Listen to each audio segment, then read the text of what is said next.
wabarakatuh. Perkenalkan, nama saya Musiatun Khairini dengan NIM 1920201062. Di sini saya dari kelompok 2 mata kuliah metodologi IPS MI. Kami membawakan materi makalah yang berjudul kurikulum IPS dan pengembangannya. Baiklah, penjelasan pertama akan dibawakan oleh saya sendiri. Baiklah, langsung saja. Yang pertama, kurikulum dalam bahasa Yunani berasal dari kata kurir yang artinya pelajar dan kurere yang artinya tempat berpacu. Perencanaan kurikulum sangat tergantung kepada pengembangan kurikulum dan tujuan kurikulum yang akan menjadi penghubung teori-teori pendidikan. Pengembangan kurikulum berkaitan dengan menghasilkan produk baru selama kegiatan tersebut. Seorang ilmuwan yang bernama Sutomo dan W. Sumanto mengatakan bahwasannya ada 3 bentuk landasan pengembangan kurikulum. Yang pertama ada landasan filosofis, yang kedua ada landasan sosial dan budaya, dan yang ketiga ada landasan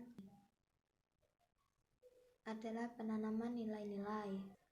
Nah, pada landasan sosial budaya, perkembangan masyarakat memerlukan kajian mendalam untuk menentukan kurikulum, tetapi tidak harus masuk dalam kurikulum tersebut. Karena itu perlu diseleksi kembali. Sekian materi dari saya akhiri. Wassalamualaikum warahmatullahi wabarakatuh. Assalamualaikum warahmatullahi wabarakatuh. Perkenalkan, saya Dwi Wulandari. Di sini saya akan menjelaskan materi tentang prinsip-prinsip pengembangan kurikulum. Jadi, pengembangan kurikulum itu merupakan suatu kegiatan untuk menghasilkan suatu cara baru. Ruang lingkup pengembangan kurikulum meliputi penyusunan kurikulum, pelaksanaan kurikulum di sekolah, evaluasi kurikulum, yaitu evaluasi metode pembelajaran dan media pembelajaran. Hal ini dilakukan agar semua aktivitas dan jam pembelajaran yang dilakukan oleh peserta didik dan pendidik benar-benar tercapai tujuannya. Depdiknas pada tahun 2008 menyarankan untuk melakukan pengembangan kurikulum pembelajaran perlu mengikuti prinsip-prinsip pengembangan kurikulum. Prinsip pengembangan kurikulum dan pembelajarannya antara lain: yang pertama, mengacu pada falsafah pendidikan sekolah dan nasional. 2, dikembangkan oleh satuan pendidikan dan mengacu pada standar yang telah ditetapkan. Ketiga, dari tingkat akar rumput, melibatkan kontribusi orang tua dan masyarakat. Yang keempat, memberi peluang kepada peserta didik untuk mendapatkan pelayanan sesuai minat dan bakat. Yang kelima, perlu mempertimbangkan antara budaya, adat, tradisi lokal agar menyediakan pengalaman pendidikan secara praktis. Selain prinsip-prinsip tersebut, juga diperhatikan bahwa kurikulum itu merupakan sebuah sistem. Jadi kurikulum itu merupakan sebuah sistem. Sistem itu adalah sekelompok atau seperangkat objek atau komponen yang saling bersangkutan satu sama lain, yang juga dapat menyelesaikan seperangkat tujuan yang telah ditetapkan untuk mencapai tujuan yang telah ditetapkan. Kurikulum juga sebagai objek pandang sistem yang terdiri atas satu komponen yang berhubungan satu sama lain. Sekian pemaparan materi dari saya. Apabila ada kesalahan kata, saya mohon maaf. Kepada Allah saya mohon ampun. Saya akhiri. Wabillahi taufiq wal hidayah. Wassalamualaikum warahmatullahi wabarakatuh. Assalamualaikum warahmatullahi wabarakatuh. Perkenalkan, nama saya Yuni Kartika. Saya dari kelas PGM 02. Saya dari kelompok 2. Baiklah, saya akan memaparkan materi yang berjudul memahami isi kurikulum. Adalah kumpulan rencana tujuan materi pembelajaran. Menurut Nana Sujatna berpendapat bahwa kurikulum merupakan kumpulan niat dan harapan yang tertuang dalam bentuk program pendidikan yang dilaksanakan oleh guru di sekolah. Tujuan kurikulum adalah untuk mempersiapkan peserta didik agar dapat menjadi pribadi serta warga negara kreatif, inovatif, beriman, dan juga efektif. Berada di lingkungan sekitar masyarakat, Baiklah, itu saja penjelasan dari saya. Saya akhiri. Wassalamualaikum warahmatullahi wabarakatuh. Assalamualaikum warahmatullahi wabarakatuh. Baiklah, di sini saya akan melanjutkan materi dari kelompok kami. 2. Perbedaan KTSP dengan kurikulum 2013. Perbedaan esensial pada kurikulum 2006 dan kurikulum 2013. Dalam KTSP, kegiatan pengembangan silabus merupakan kewenangan suatu pendidikan, namun dalam kurikulum 2013, kegiatan pengembangan silabus beralih menjadi kewenangan pemerintah, kecuali untuk mata pelajaran tertentu yang secara khusus dikembangkan di suatu pendidikan yang bersangkutan. Baiklah, perbedaan umum. Kurikulum KTSP, standar isi ditentukan terlebih dahulu melalui Pemedikasian No. 22 tahun 2006. Kurikulum 2013 SKL, standar kompetisi lulusan, ditentukan terlebih dahulu melalui Pendidikan No. 54 tahun 2013. Baiklah, itulah materi dari saya. Saya akhir. Wassalamualaikum warahmatullahi wabarakatuh. Assalamualaikum warahmatullahi wabarakatuh. Perkenalkan, nama saya M. Aryan Paza. Saya akan melanjutkan materi dari kelompok kami di bagian B, ditinjau dari prosesnya. Pada kurikulum 2006, proses pembelajaran yang lebih dominan adalah aspek kognitif dan efektif. Sedangkan pada kurikulum 2013, dalam proses belajar mengajar, nantinya yang lebih dominan adalah efektif. Psikomotorik baru kognitif, artinya sisa dalam proses lebih menonjolkan efektif dan psikomotoriknya. Dari kurikulum 2013 sangat menekankan penyeimbangan antara aspek kognitif, intelektual, psikomotorik, gerak, dan efektif sikap. Mungkin itu saja yang dapat saya paparkan dari materi kelompok kami.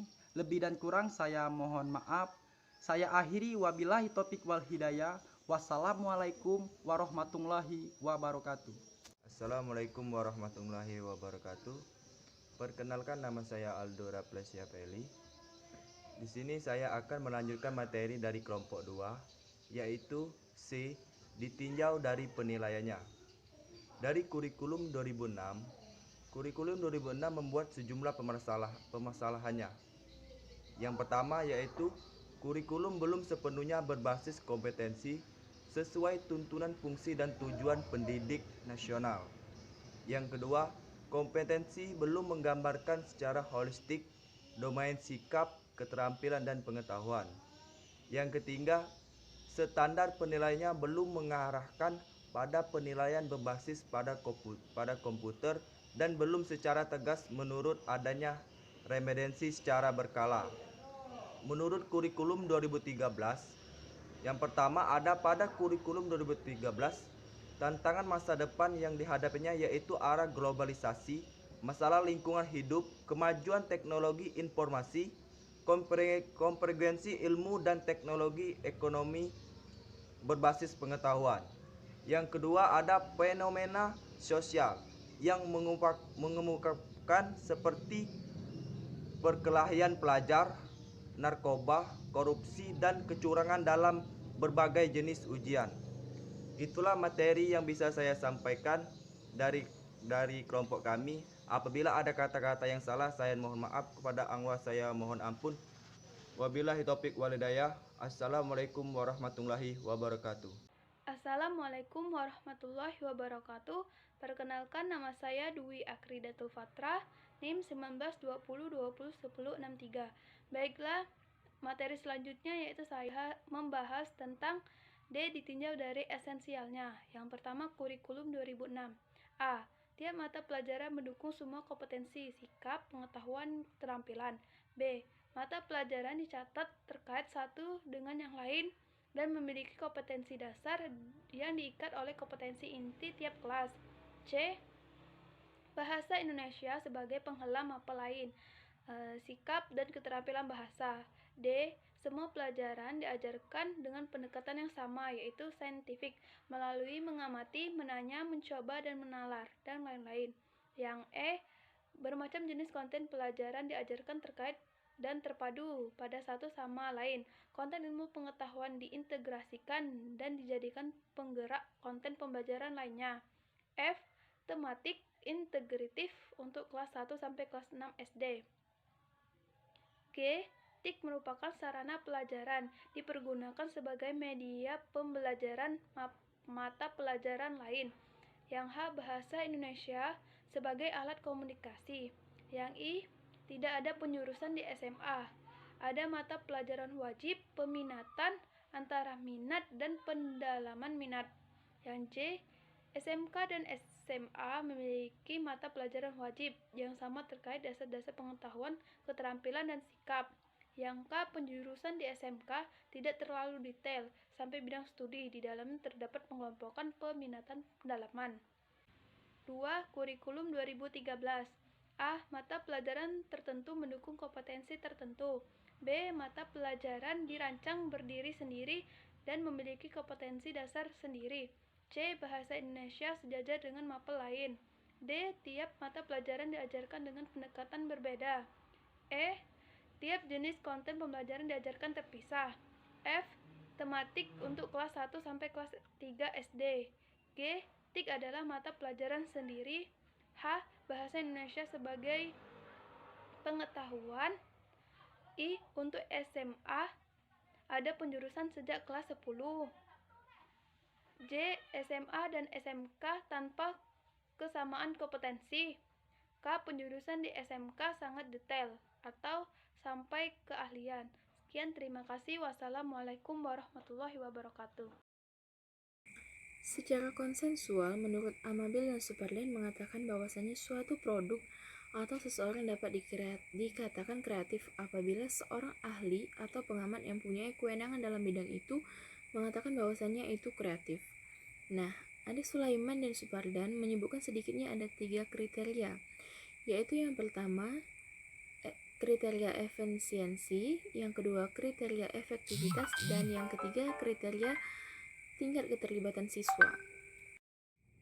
Di era globalisasi pada saat ini, seorang guru IPS memang dituntut untuk memiliki kreativitas yang tinggi dalam proses pembelajaran, yang mana agar mampu menciptakan sesuatu yang baru atau kombinasi-kombinasi yang baru dan relatif berbeda, yang baik berupa gagasan maupun tindakan yang nyata. Oleh karena itu, diperlukannya perubahan mindset guru ke arah yang lebih kreatif.